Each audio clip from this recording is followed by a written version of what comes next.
My table has suddenly gotten a lot firmer.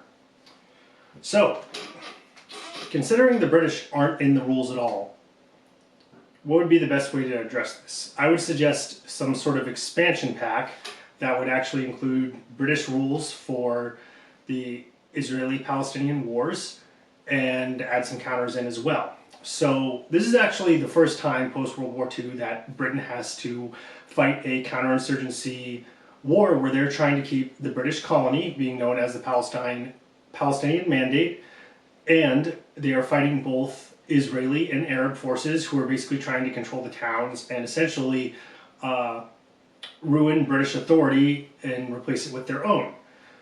With that in mind, Britain, pretty much like the American forces in Iraq, once Petraeus came in around 2008, 2009, are essentially operating as a police force. So what kind of rules and squad leader would kind of show the limitations of force that naturally come during counterinsurgency operations?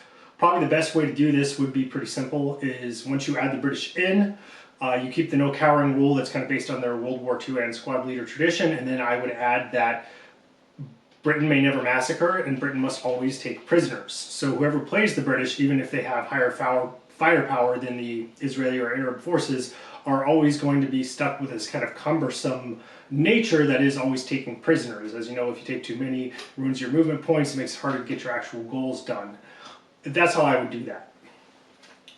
Since we've kind of covered the British who actually aren't in the rules at all, it's time to start looking at the combatants that are included in the Israeli and Arab wars, and we'll go ahead and start with the Israeli forces.